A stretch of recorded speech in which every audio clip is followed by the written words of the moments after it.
Hi, welcome to Bearded Meeple. Today on Classic Corner, we're going to take a look at a game that was originally published all the way back in 1979.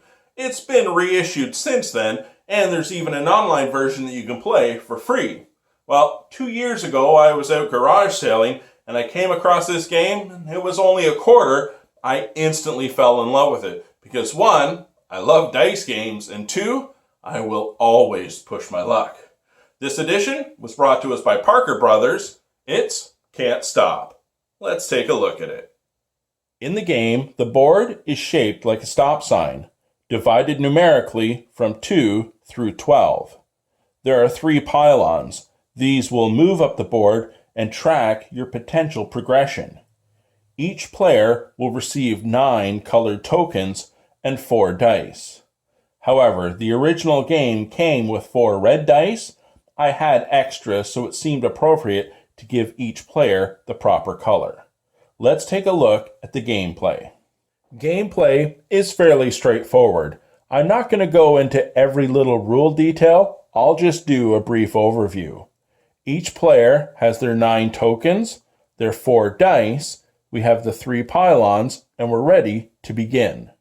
On your turn, you will start by rolling all 4 dice, using them in sets of 2 to create a numeric value. So with this roll, I could create an 8, a 5, an 11, a 9, and a 7. I will use an 8 and an 8 and move up 2 spaces in the 8 column. The first player to claim 3 numbers with their tokens will win.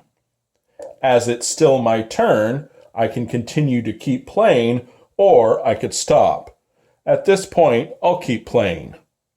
For my next roll, I could have a combined value of 5, 6, 8, 3, 7, and 4.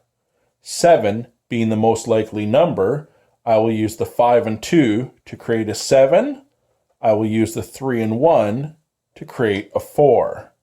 Gameplay progresses. I will continue rolling until one of 2 things happen. I choose to stop. I then would take one of my tokens, placing it on the board where the pylon was. If I roll that number in future turns, I continue from the pylon. The other thing that can happen is, if by chance you don't roll a 2 dice combination you need, you will bust. At that point, your pylons will come off the board and you either go down to 0, or if I had already progressed up the board to a certain point and was continuing from there, by not getting a 7, I simply go back to my last place token. Once a number has been claimed by a player, it is out of the game. The first player to successfully claim 3 numbers will win. And that, my friends, is Can't Stop. Now, a couple of things I would like to say. As I mentioned at the top of the video, it was reissued a few years ago, so you can still purchase this game, and there is an online version you can play for free. Now, myself, gaming's more about the social interaction and playing with your friends, so I won't play it online that often, but I am very addicted to this game, because this game is probably the #1 game for the push your luck element. You can see, moderately statistically speaking, the odds of rolling the numbers with the die and getting the combinations, and even though you may roll 7s a lot, me personally, I can't stop. I love that push your luck of, hey, I only need to roll 3 more 7s and I'll get to the top of the column, and then you bust and lose everything or go back to where you started. The game is absolutely fantastic. I love it. I hope you get a chance to check it out. I'll talk to you again soon.